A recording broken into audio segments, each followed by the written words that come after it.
I've told this story maybe 4 times in my life, twice to people who didn't believe me, once to a kid at a bar who thought I was making it up to sound interesting, and once, years later, to my own daughter because she asked me what the bravest thing I ever saw was, and I realized I'd been carrying the answer around in my chest the whole time without ever saying it out loud properly. So I'll tell it the way it happened. No exaggeration, I don't need to add anything to it, it's already bigger than anything I could invent.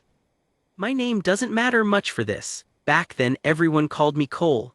I was a Navy SEAL, 2nd platoon, and I was young enough to think I already knew everything worth knowing. That's the part I'm a little ashamed of now, because the man who taught me I was wrong wasn't a man at all.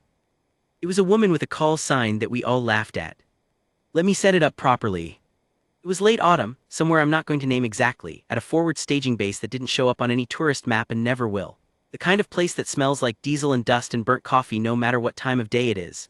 Wind came off the ridgeline every evening and dropped the temperature about 15 degrees in 20 minutes. You learned to feel it coming. The light would go flat and gray, and then the cold would walk in like it owned the place. We were a joint task unit. That meant my SEAL element was working alongside people from other branches, some Army, a couple of folks whose patches and paperwork didn't quite add up, the kind you learn not to ask about. There was a mission cooking. I didn't have all the details yet. None of us did. We were in that ugly waiting stretch where you've trained for everything and there's nothing left to do but clean your gear for the 11th time and get on each other's nerves. The man in charge of our side was a SEAL commander named Eli Brandt. Now I want to be fair to Brandt because he comes off looking bad in the first part of this story and I think he'd be the first to tell you he deserves it. He was a good operator. Genuinely. 15 years in, chest full of the kind of experience you can't fake. He was the guy you wanted in a hard spot, calm under pressure, smart, fast. But he had this thing a lot of very capable men have. He'd already decided what the world looked like, and he didn't have a lot of patience for it surprising him. He was big, loud in a friendly way that could turn not friendly real quick. He laughed a lot and his laugh filled a room and people laughed with him because that's just how it works when the boss thinks something's funny. The new arrival came in on a Tuesday. I remember because we'd had instant noodles for lunch and I was still picking the taste out of my teeth when the vehicle pulled up. She got out alone, 1 pack, moved like she'd been awake for 2 days, which I found out later she had. She wasn't tall, she wasn't built like a recruiting poster. Brown hair tied back, a face that didn't give you anything, the kind of stillness in her that I didn't have a word for yet. I do now. It's the stillness of someone who spent a lot of time being very, very patient in places where moving meant dying. Her name was Eva Sloan. We didn't know that at first. We just knew somebody senior had attached an outside shooter to the unit, a sniper on short notice, and that this was her. There'd been some grumbling about it. Nobody likes a stranger dropped into the team right before things get serious. You build trust over months and somebody hands you a new piece and says, here, trust this with your life starting now. Brandt walked out to meet her. We all kind of drifted along behind, the way guys do when something interesting is happening and they want to watch without admitting they're watching. You're the shooter they sent us, Brandt said, not really a question. That's me, she said. Her voice was quiet, not shy, just economical, like words cost her something and she wasn't going to waste them.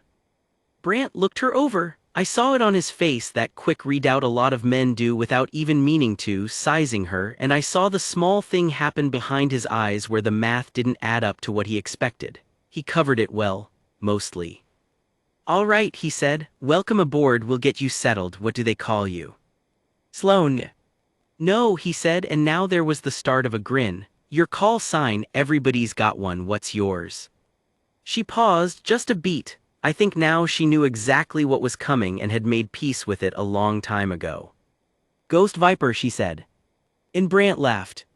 I want to describe this laugh because it matters. It wasn't a chuckle. It came up out of him in a big rolling burst, head tipped back the whole 9 yards, and because he laughed, half the guys around me laughed too, this nervous follow-the-leader laugh, and I'm ashamed to say I was one of them. We laughed. Because look, Ghost Viper, come on, it sounds like something a 14-year-old picks for an online game. It sounds like a movie. We were professionals, the kind of guys who get embarrassed by anything that smells like it's trying too hard, and a name like that coming from this quiet small woman with a beat-up pack, it just landed funny. Ghost Viper, Brandt repeated, wiping his eye. That's okay, that's a good one, did you pick that yourself? No, she said.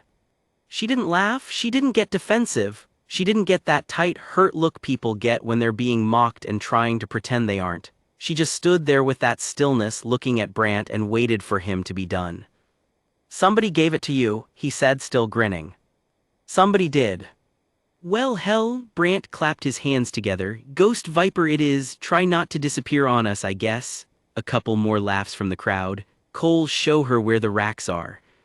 "That was me, I got volunteered." I led her across the compound toward the building where we slept, and I'll be honest, I was a little annoyed about it, like I'd been handed babysitting duty. The arrogance of being young. I cringed thinking about it.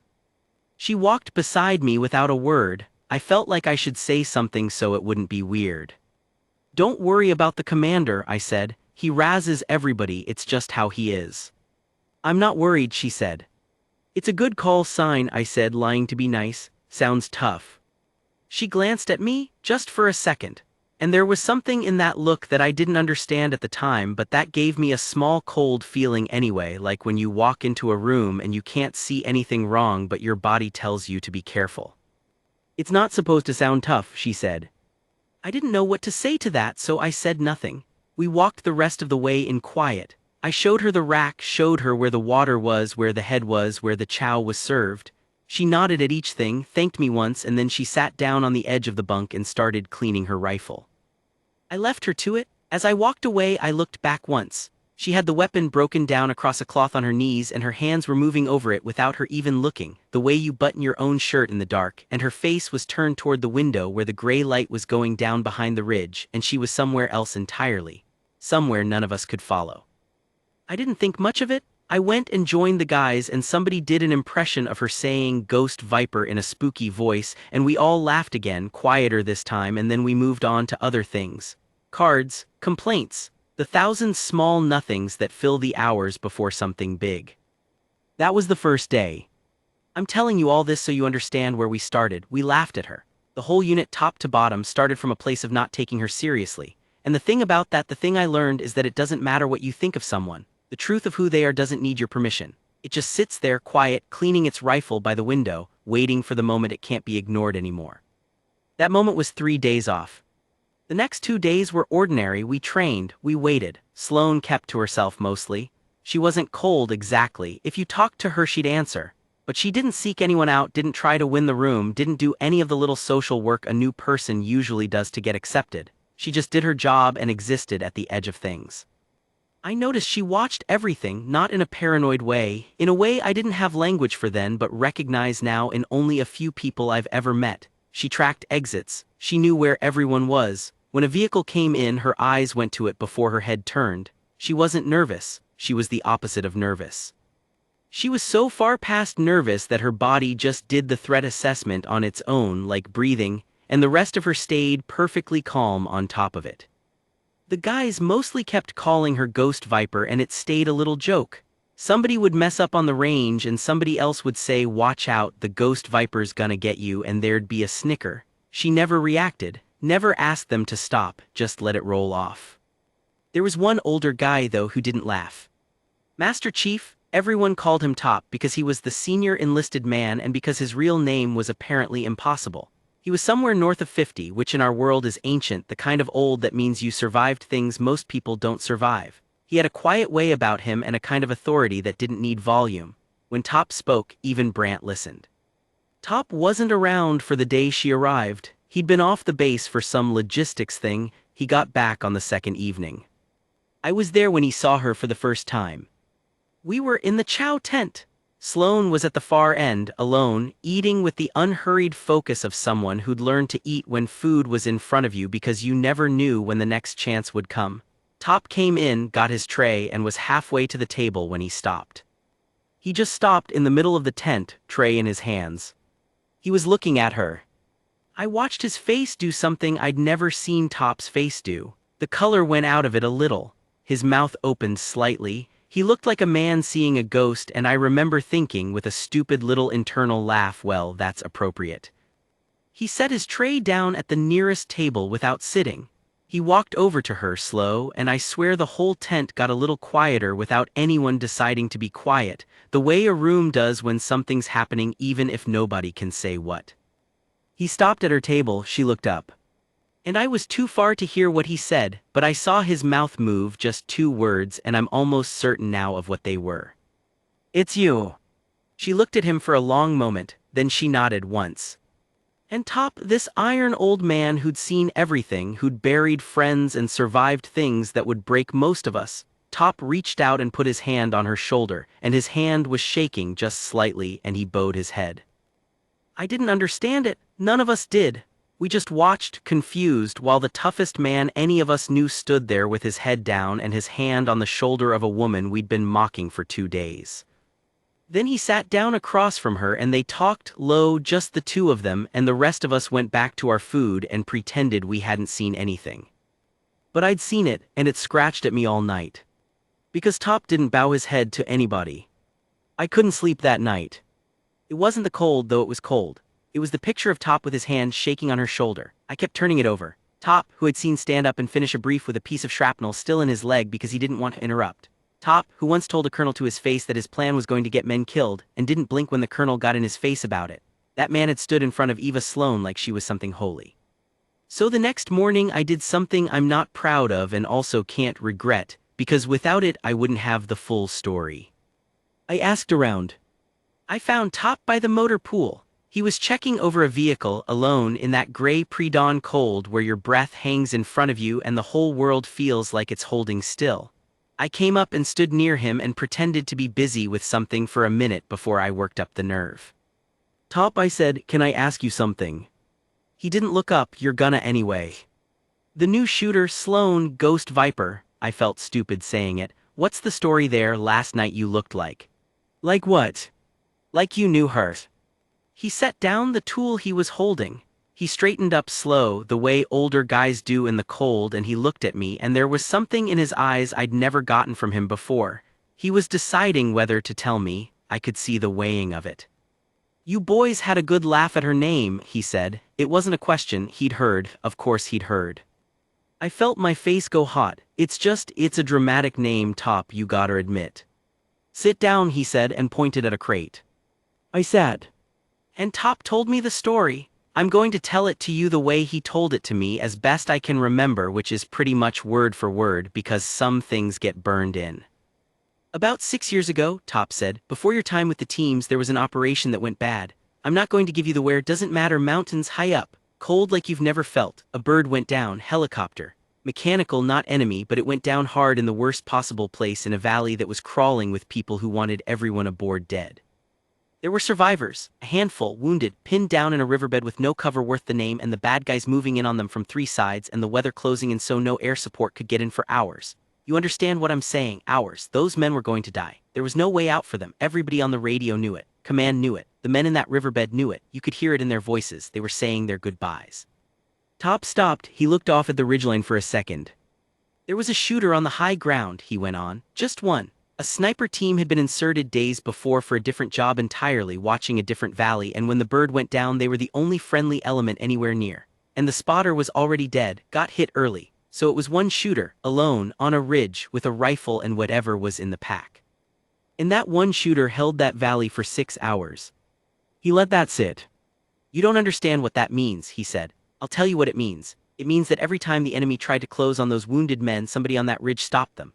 One at a time, at distances that don't make sense, in wind that'll throw around a meter off if you breathe wrong, in cold that makes your hands not work. For 6 hours alone with no spotter, no relief, no resupply, this shooter sat up there and put a round on every single threat that moved toward those men. The enemy couldn't figure out where the fire was coming from, couldn't find the position. Every time a man stood up to advance, he went down and they couldn't see who was doing it or from where. They started to think the ground was haunted.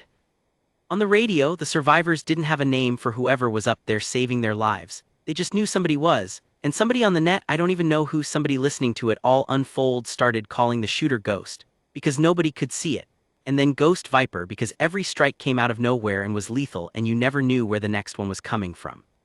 I felt the cold differently now. It was in my chest. 6 hours? Top said again, quietly. By the time the weather broke and air finally got in and they pulled those men out, every one of them was alive. Wounded, frozen half to death, but alive. 6 men who were absolutely going to die that day walked out of that valley because one person on a ridge refused to let them go. And when they finally got up to that ridge position to extract the shooter, you know what they found. I shook my head. A kid, Top said. A young woman out of ammunition, out of water, hands so cold she couldn't open them, sitting next to her dead spotter who she hadn't left, who she'd stayed with the whole time. She'd been hit too, took a round through the shoulder somewhere in those 6 hours and kept shooting anyway. They had to pry the rifle out of her hands. That, Top said, was Eva Sloan. That was the first time the name Ghost Viper ever got said, and every operator in a certain small world has heard that story. We tell it to each other. It's almost a legend now. Most guys think it got exaggerated in the telling like these things do. Most guys aren't sure she was even a real person. He looked at me. And one of those 6 men she saved that day, Top said, was me. I didn't say anything. There wasn't anything to say. I was in that riverbed, Top said. I had a round in my gut and I was saying goodbye to my wife in my head because I knew for a fact I was not getting out of there. And then every time they came for us they stopped coming. And we couldn't figure out why. And I lay there in the freezing water bleeding and listening to this voice on the radio saying, hold on, I've got you. Just hold on, in this calm, flat voice like she was reading a grocery list, and I held on, because she told me to. I never met her after. I was medevaced out, long recovery, different commands, you know how it goes. I knew her name eventually, but I never saw her face. 6 years. And last night I walk into a chow tent and there she is, eating alone, and your boys had been calling her Ghost Viper like it was a punchline. He stood up, the conversation was over, but he said one more thing before he walked off, and it's the thing I think about most.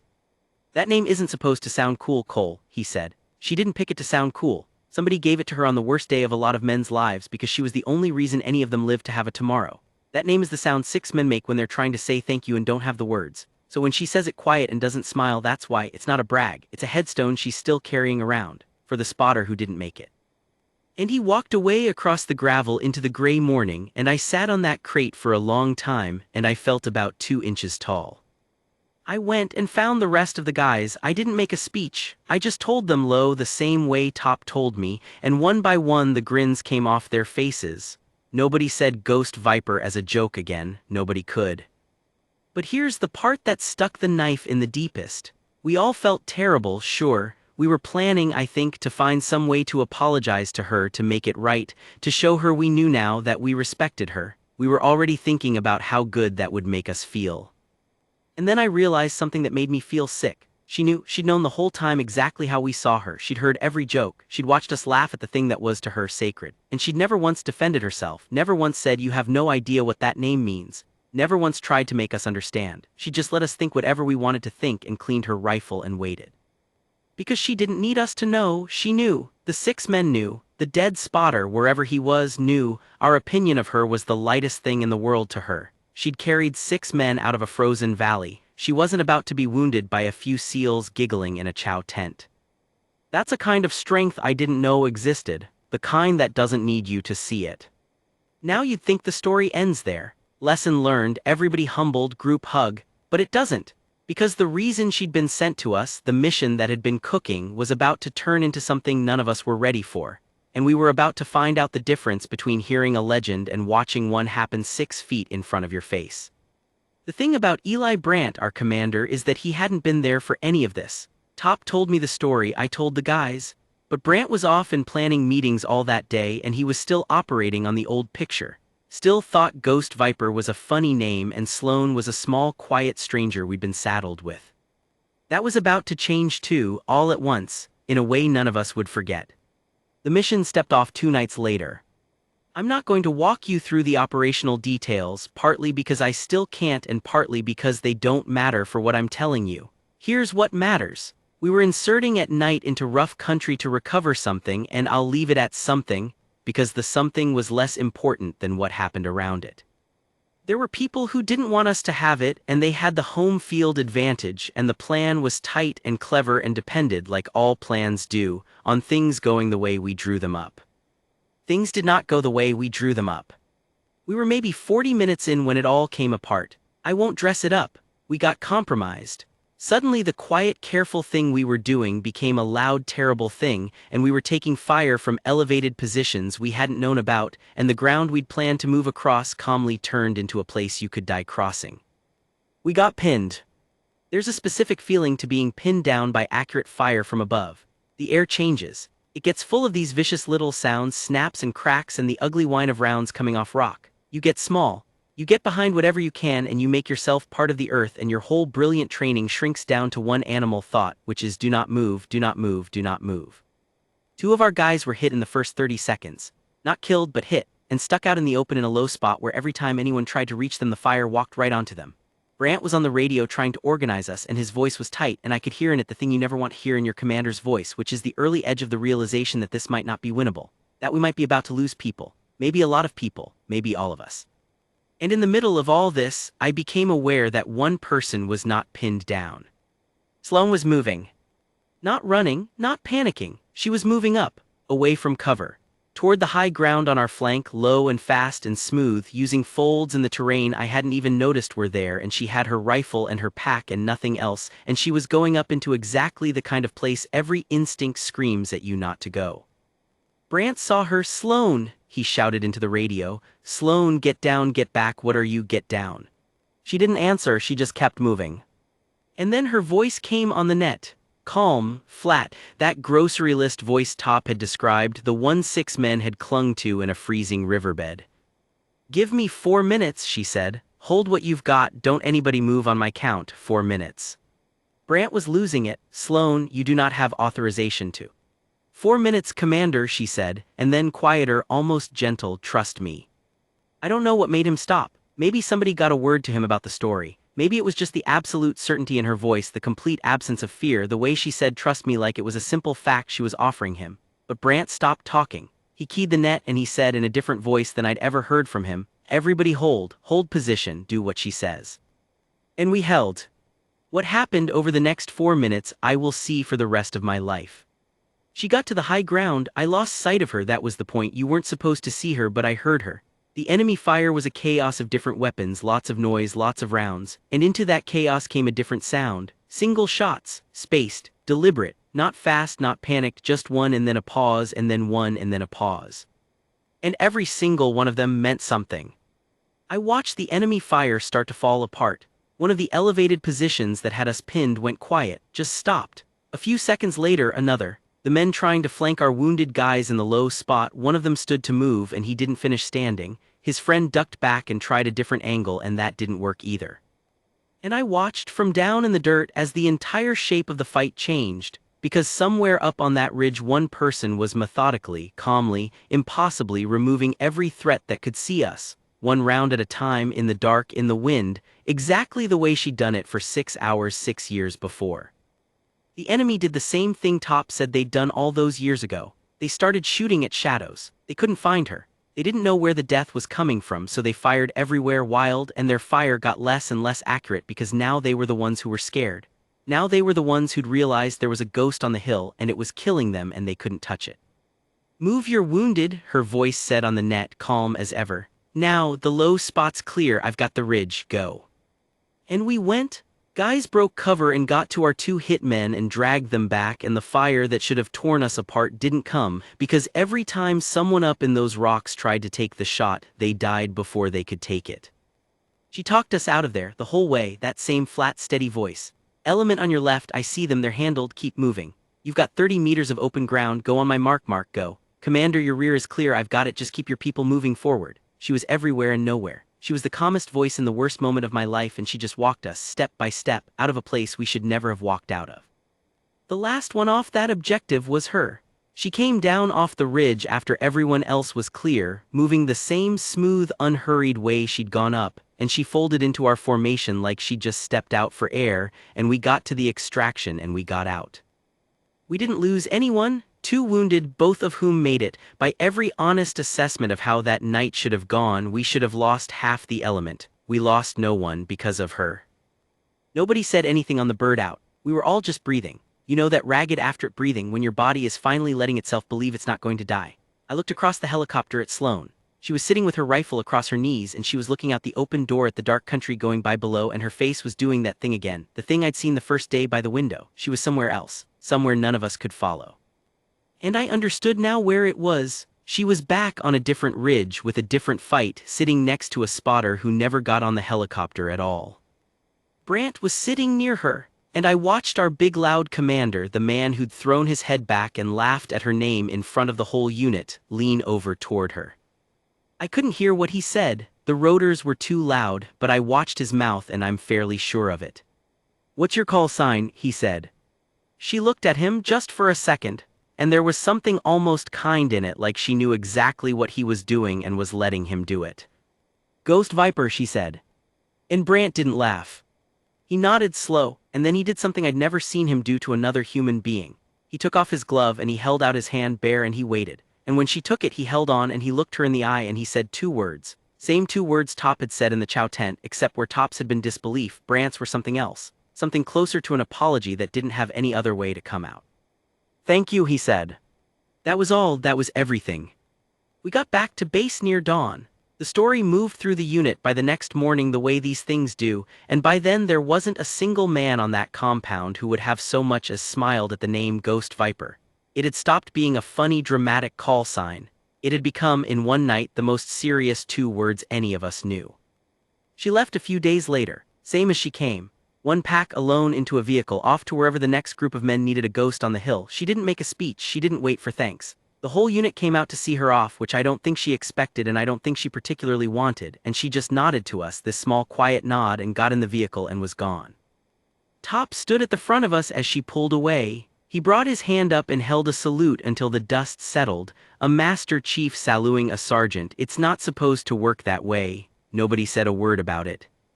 I never saw her again.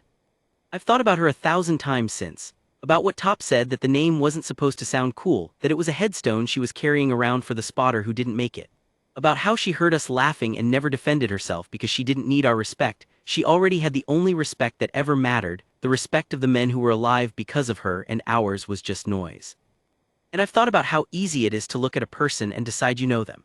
To take one quick read, the way Brant did, the way I did, and laugh and move on, and never once consider that the quiet small stranger in front of you might be carrying a whole valley of saved lives on their back, walking it around silently, asking nothing, proving nothing, until the one moment came when proving it was the only thing left to do. The bravest thing I ever saw wasn't the shooting. Anybody good enough can be taught to shoot. The bravest thing I ever saw was a person who let a room full of fighting men laugh at the most sacred thing she owned, and didn't flinch and didn't explain and just waited, because she knew that the truth doesn't need your permission to be true. So when my daughter asked me what the bravest thing I ever saw was, that's what I told her. I told her about a woman they called Ghost Viper, and how the commander laughed when he asked her name. And how, by the end, there wasn't a man alive on that mountain who could have said those 2 words without their voice going quiet.